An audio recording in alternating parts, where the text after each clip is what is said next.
예배 시간에 오신 우리 하고 여러분들 주님의 이름으로 환영합니다. 우리 다 함께 찬양하시며 주님 앞에 나가도록 하겠습니다.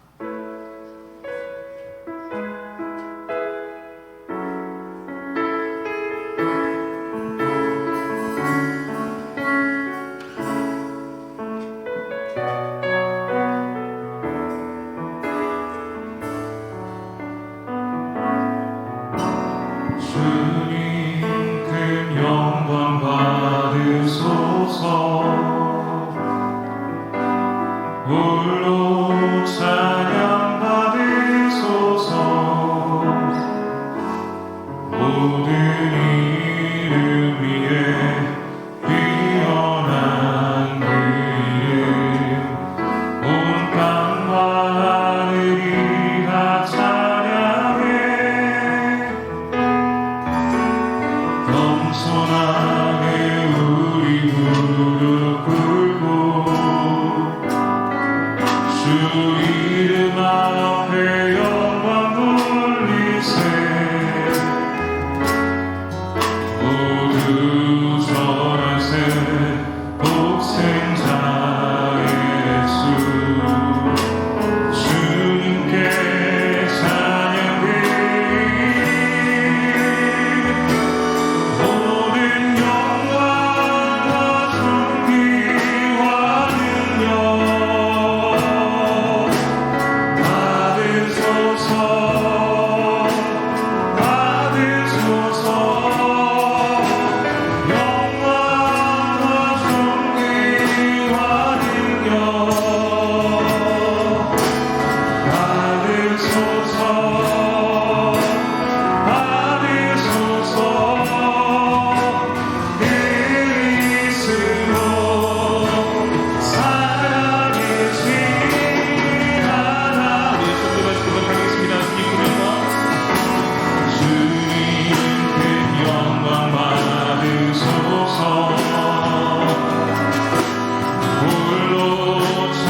주님께 찬양드리리. 모든 영광과 존귀와 능력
시간에 말씀 전하신 우리 목사님 위하여서 예배를 위하여서 우리 다 함께 묵상으로 기도드리며 나가겠습니다.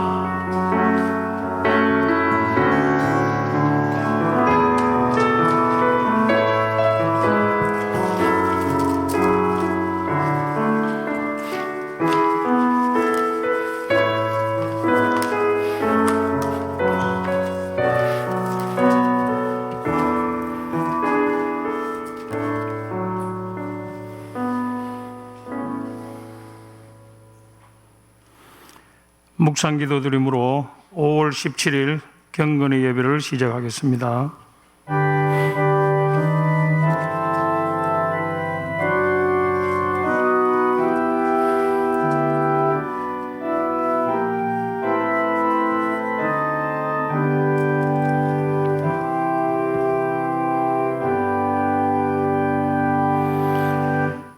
주님, 오늘 이 시간이 은혜로운 기도의 시간이 되게 하시고 이 시간을 통하여 예수님을 닮아가는 저희들이 되게 하여 주시옵소서. 예수님의 이름으로 기도드립니다. 아멘. 찬송가 547장입니다.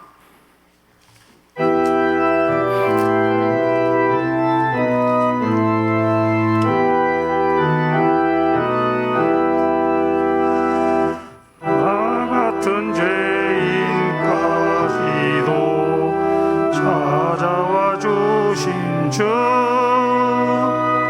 간곡한 성에 못 잊어 마음 못 엽니다. 피 흘려 주신 그 사랑 감당치 못하여 상하신 예수님 그 얼굴 울어봅니다. 목마른 사슴 갈아여 시냇 물 찾듯이 메마른 영혼 말씀을 갈급케 합니다. 진리의 성령 오셔서 인도해 주시고 세상에 주는 그 말씀 넘치게 주소서. 질그릇 같은 이 몸도 죄짓을 약지고 죽으나 사나 주 위에 일하게 하소서. 영광의 주님 오실 때 부끄럼 마누라 흰 예복 입고 주님을 배우게 하소서. 기도하겠습니다. 살아계신 우리 아버지 하나님, 지금까지 우리 대신대학교를 지켜주시고 오늘 이 시간 경건의 예배로 인도하여 주심에 찬양과 영광을 올립니다. 주님, 오늘 이 시간을 통하여 새로움의 거듭남으로 하나님만을 바라볼 수 있도록 인도하여 주시고 우리를 향한 주님의 뜻이 무엇인지 질문하며 실천하는 저희들이 되게 하여 주시옵소서. 사랑의 주님, 주님의 뜻에 따라 열심히 학교 생활을 하는 가운데 벌써 한 학기의 절반을 훌쩍 지났습니다. 남은 학사 일정에도 주님이 간섭하사 그동안 수고하신 총장님을 비롯한 모든 교직원들과 원우들, 학우들이 유종의 미를 거둘 수 있도록 능력 주시기를 원합니다. 사랑의 주님, 하나님이 기뻐하신 은혜 가운데 그동안 코로나로 인하여 중단되었던 축제 행사가 올해는 이웃과 함께하는 행복 페스티벌이라는 이름으로 종학생회가 행사를 준비하고 있습니다. 주님, 시간 모든 순서를 진행할 때마다 임재하여 주시고 이 행사가 하나님을 중심으로 하나된 형제 자매임을 다시 한번 확인할 수 있는 귀한 자리가 되기를 원합니다. 주님 이를 위해 앞장서서 준비하는 손길 위에 주님이 함께하여 주시옵소서. 특별히 입시를 위해 또 우리 학교 운영을 위해 기도하며 10만 기도 후원 운동과 대신사랑 1만 운동에 동참하고 있는 지역 교회와 동문들이 있습니다. 그리고 재단 이사회와 운영이사회 동창회가 물심양면으로 우리 대신대학교를 지원하며 기도하고 있습니다. 주님, 이들의 노력이 헛되지 않게 대신의 모든 구성원들이 합심 단결함으로써 우리 학교가 새로운 도약의 기회가 되기를 소원합니다. 사랑의 주님, 이 시간 말씀 앞에 겸손히 섰습니다. 말씀을 들고 서신 이종구 교수님과 또 함께 하시고 성령 하나님의 어루만지심을 느낄 수 있도록 도와주시옵소서. 이 시간 경건 예배를 드리는 이 처소에 좌정하셔서 홀로 영광 받아 주시옵소서. 우리 대신대학교의 주인이신 예수님의 이름으로 기도합니다. 아멘.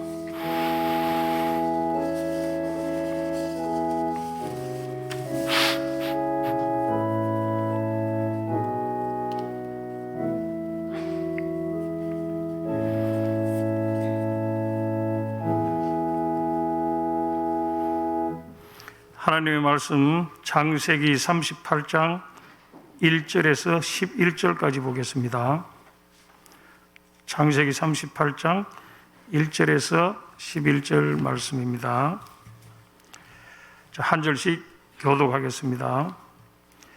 그 후에 유다가 자기 형제들로부터 떠나 내려가서 아둘람 사람 히라와 가까이 하니라.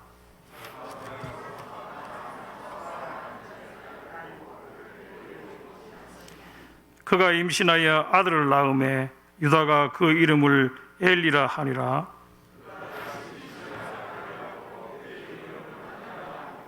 그가 또다시 아들을 낳고 그 이름을 셀라라 하니라. 그가 셀라를 낳을 때에 유다는 그 집에 있었더라.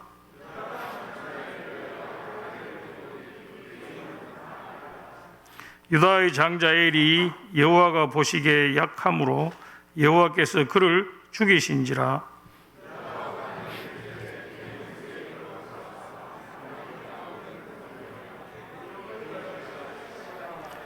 오난이 그 씨가 자기 것이 되지 않을 줄 알므로 형수에게 들어갔을 때에 그 형에게 씨를 주지 아니하려고 땅에 설정하매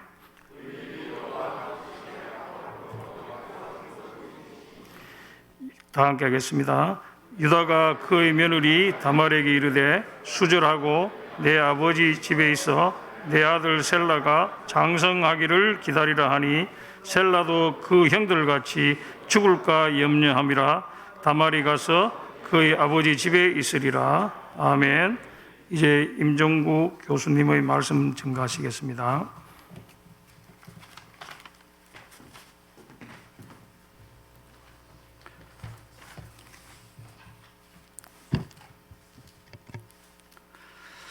구약 성경을 면밀하게 읽는 독자라면 아둘람 거십 딥나라고 하는 도시가 여호수아서에서 유다 지파에게 땅이 분배되는 것을 알 것입니다.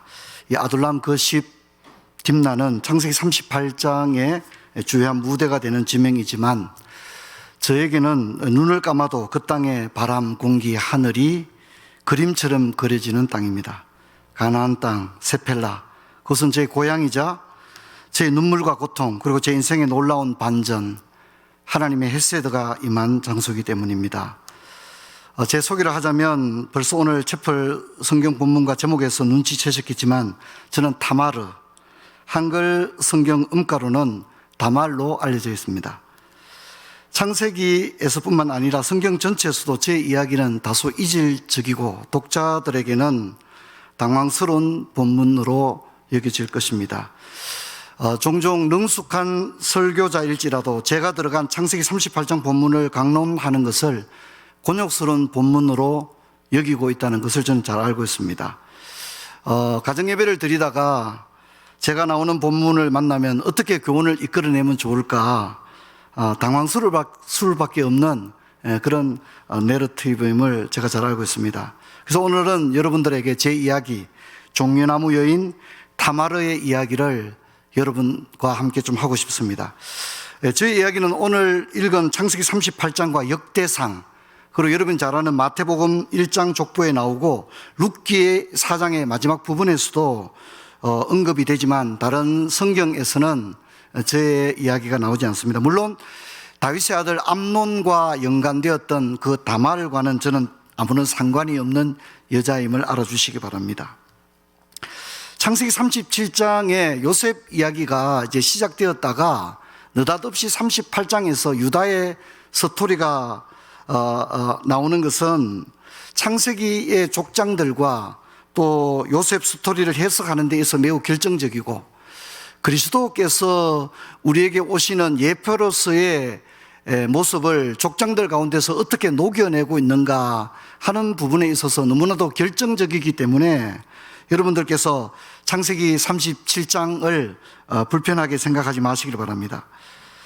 37장을 보면 저의 시부인 유다는 동생 요셉을 팔기 위해 옷으로 아버지 야곱을 속이고 있는데, 38장에서는 제가 시부인 유다를 속이기 위해서 동일하게 옷을 가지고 속이고 있습니다. 또 39장에 보면 요셉은 성적 순결을 지키기 위해서 분투하는 족장으로의 얼굴이 그려지고 있다면, 유다는 너무 쉽게 기생에게 들어가는 모습을 보여줌으로써 두 족장이 가지고 있는 윤리적인 입장에 대한 강력한 대조가 효과적으로 이루어지고 있습니다. 족장들은 가나안을 아주 싫어했습니다. 며느리로 가나안 여자를 맞아들이기를 주저했습니다. 에서가 이방 여자와 결혼한 일로 인해서 이삭은 매우 큰 근심이 되었다, 그렇게 이야기를 하고 있습니다. 저의 시가에서도 가나안 여자와 결혼한 것은 저의 시부인 유다가 유일합니다. 시부인 유다는 하나님과 늘 대척점을 이루는 길을 걸어갔습니다.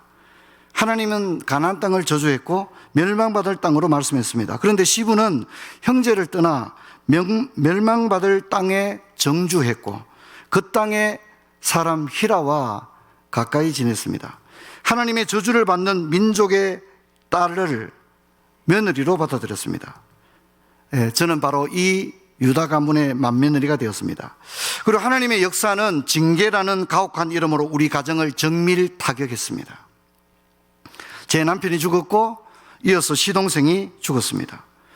두 죽음 모두가 하나님의 징계였고, 특별히 제 남편 엘의 죽음은 성경에 등장하는 하나님이 특정인을 죽였다고 진술되어지는 첫 번째 사례입니다. 어쨌든 저는 창세기의 어떤 독자들도 저와 같은 인생을 살기는 바라진 않지만 이 본문이 올바르게 이해되지 못하고 읽혀지는 그런 것도 원하지 않습니다. 유다의 선택, 엘과 오난의 죽음은 그리 간단한 문제가 아닙니다. 깔뱅은 자신의 창세기 주석에서 이 부분을 이렇게 해석하고 있습니다. 유다는 하나님의 연합을 떠나 금지된 연합에 스스로 발을 들여놓았다. 하나님은 장차 유다를 사용하실 것이지만 이런 상황에서 방백과 머리가 나오기를 원하지 않으셨고, 또 이런 방식으로 그리스도의 혈통이 이어지기를 원하지 않았다. 이 거룩한 족장은 언약을 벗어나서 결코 하나님의 약속이 비준될 수 없다는 사실을 미처 알지 못했다. 저는 쫓겨났습니다. 친정으로 가서 기다리라고 하는 시부 유다의 약속을 저는 굳게 믿었습니다. 특히 시몬은 두 아들을 잃고 노골적으로 저를 미워했습니다. 저를 친정에 보내는 유다의 결정에 시어머니의 영향력이 있었다고 저는 생각합니다. 친정에 와서 저의 슬픔에 눈물이 마르기도 전에 저에게는 또 하나의 믿을 수 없는 소식이 전해졌습니다. 그것은 제가 친정으로 온 지 얼마 되지 않아서 시모 역시 죽었다는 것입니다. 이런 일련의 죽음은 결코 우연이 아니라고 저는 생각하게 되었습니다. 이제 남은 명목상의 가족은 시부 유다와 시동생 셀라, 그리고 가부인 저 다말 뿐입니다. 우리 가정은 세 사람이 죽고 이제 세 사람이 남게 되었습니다. 시동생은 어렸고 시부인 유다는 제정신이 아니었습니다. 두 아들이 하나님의 징계로 죽고 그 연결점에서 자신의 아재마저 연이어 죽었다면 누가 제정신으로 살 수 있겠습니까? 시부는 늘 아둘람 사람 히라와 어울리면서 하나님의 준엄한 뜻을 헤아리기보다는 연민과 슬픔, 하나님에 대한 반항심, 그리고 며느리인 저에게 대한 미움으로 가득 차 있었습니다. 저는 친정에서 시부의 명을 따라 가부의 옷을 입고 살면서 슬픔이 조금씩 잊혀갈 무렵 도대체 왜 이런 일이 일어났는가 하는 것에 대해서 곰곰이 생각했습니다. 제가 다 알지 못하지만 분명한 것은 하나님은 살아계시다는 것입니다. 그분은 자신의 백성이 언약 안에서 행동하기를 바라셨고 그 언약을 거부할 때 무서운 징계로서 자신의 준엄한 존재를 드러내신다는 것을 저는 알았습니다. 저의 가장 가까운 가족들의 도련한 죽음에서 저는 하나님의 임재와 역사를 보았습니다. 남편의 죽음과 시동생의 죽음, 그리고 연이은 시모의 죽음에서 저는 적어도 하나님의 손이 우리 가문에 작동되고 있다는 것을 부인할 수 없었습니다. 유명한 창세기 주석을 집필했던 브루스 윌키와 캐시 프레드릭도 이 시절의 저에 대해서 언급을 한 적이 있는데요. 저는 친정의 뜻을 따라 가난한 남자와 재혼할 수도 있었습니다. 어쩌면 시부인 유다는 골칫거린 며느리가 그렇게 해주기를 바래서 의도적으로 저를 친정에 보냈을 수도 있을 것입니다. 아니면 저는 당시에 가나안 신전의 창녀가 될 수도 있었습니다. 그러나 저는 하나님의 손을 보았습니다. 그분이 우리 가정에 가옥설을 정도로 언약을 성취하시는 하나님의 열심을 보았기 때문입니다. 저 타마르는 분명히 합법적인 유다 가문의 며느리이며 장차 하나님께서 이 가정을 다시금 회복시키려고 하실 때에 그 은총의 대상이기에 저는 결코 재혼도 창녀가 되는 것도 선택하지 않았던 것입니다. 저는 죽은 남편의 대를 이어야 할 유다 가문의 며느리로서의 역할이 저에게 있다는 것이 분명했습니다. 그리고 저는 지인들로부터 저희 시부가 딥나의 축제에 올라온다는 이야기를 전해 들었습니다. 변명처럼 들릴 수 있겠지만 제가 살았던 당시에 히타이트 법전과 아시리아 법전에는 만일 유부남이 죽고 그의 형제도 죽었을 때 그의 시아버지가 그녀를 치해야 하고 아무런 형벌도 내려서는 안 된다는 것이 제가 살던 시대의 간섭법이었습니다. 저는 가부의 의복을 벗고 너울로 얼굴을 가렸습니다. 시부는 나를 알아보지 못했고 저는 시부에게서 도장과 끈, 염소 새끼를 담보물로 받았습니다. 그리고 3달이 지난 후 제 임신 소식은 시부에게 알려졌습니다.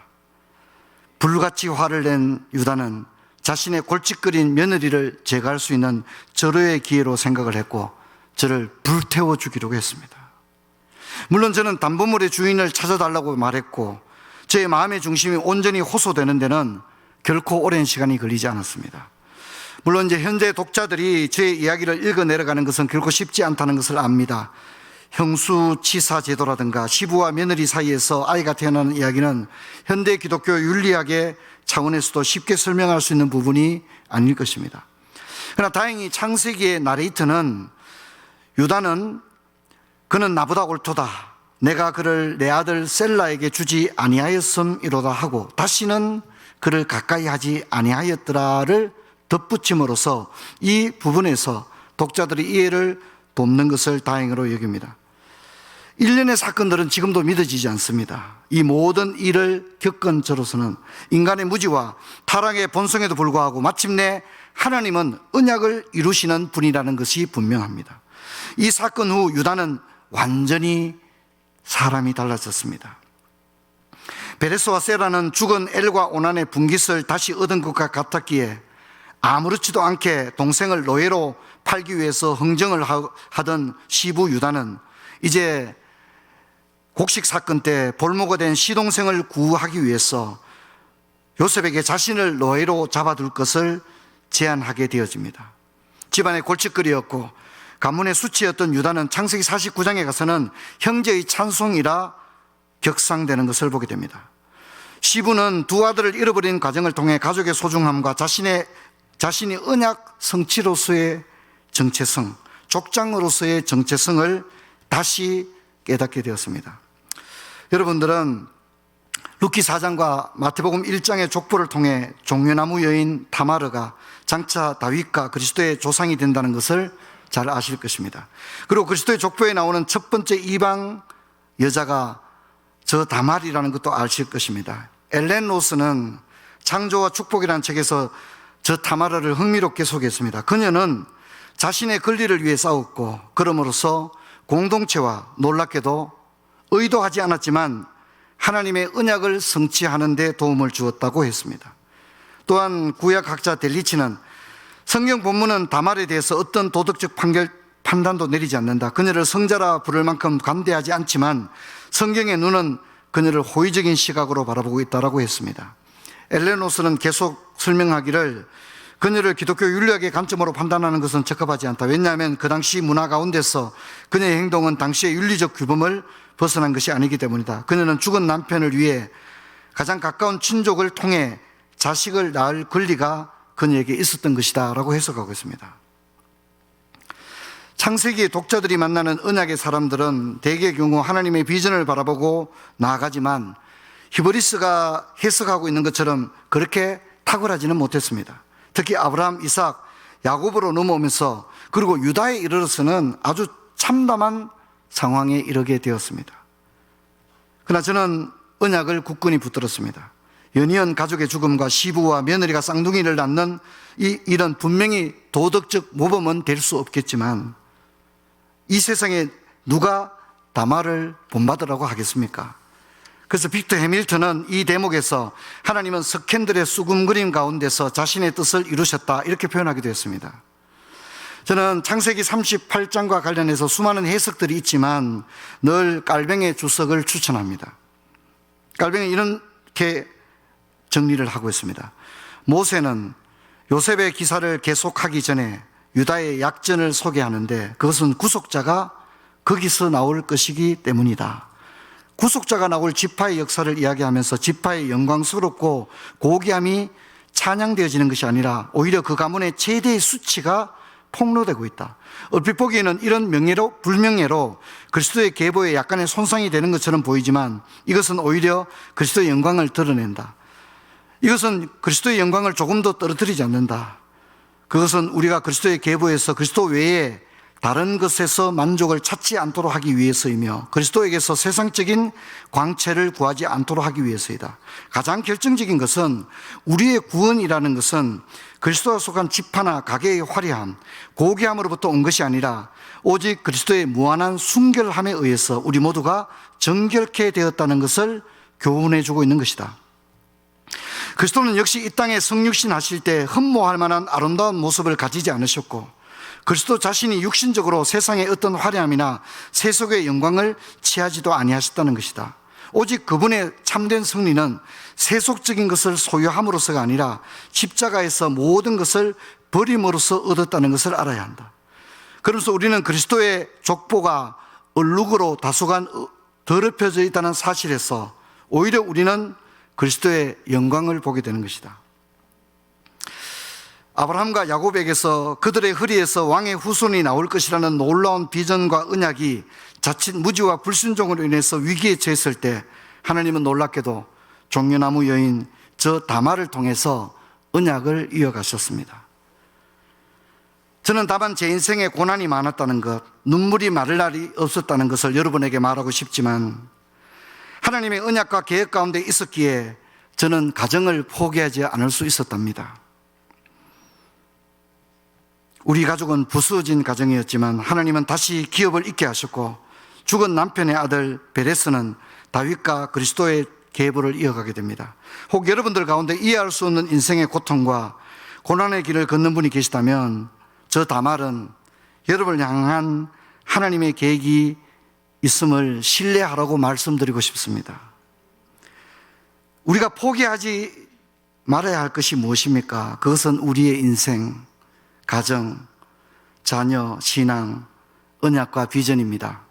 저는 여러분에게 이 모든 것을 하나님의 뜻 가운데 있음을 믿고 혹 여러분에게 불리할 그 순간에도 끝까지 저 다말처럼 그 자리를 지켜나간다면 하나님은 여러분을 통해서 언약을 성취하실 것입니다.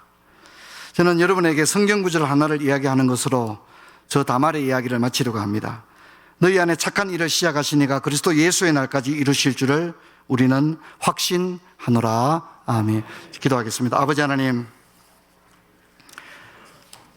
다말은 참으로 받아들이기 어려운 고통스러운 가정사를 가졌지만 고통스러운 현장에서 하나님의 살아계심을 보았기에 그는 쉽게 세상을 향하여 나가지 아니하고 묵묵히 말없이 가장 억울한 순간에도 하나님께서 자신에게 햇새들을 베풀 때까지 유다 집안의 며느리로서의 정체성과 그 자신의 자리를 지켰기에 그리스도의 족보에 그 이름이 오르는 참으로 존귀한 쓰임을 받은 줄 압니다.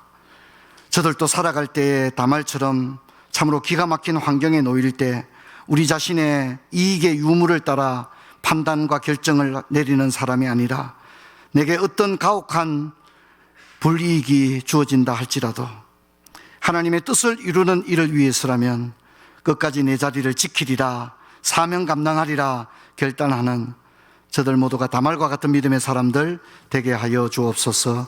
주 예수 그리스도 이름으로 기도하옵나이다. 아멘.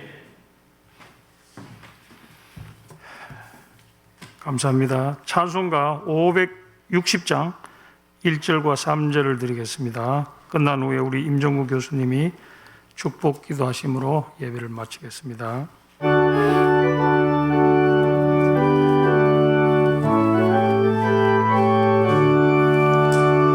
주의 발자취를 따름이 어찌 즐거운 일 아닌가. 밤의 맑은 하늘 열리고 밝은 빛이 비친다.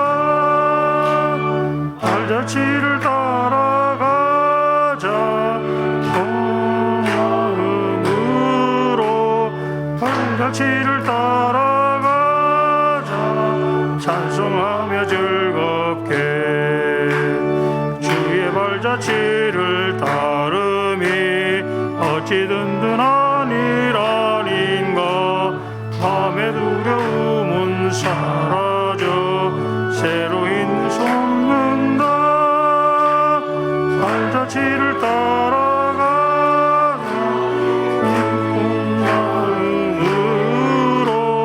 발자취를 따라가자 찬송하며 즐겁게.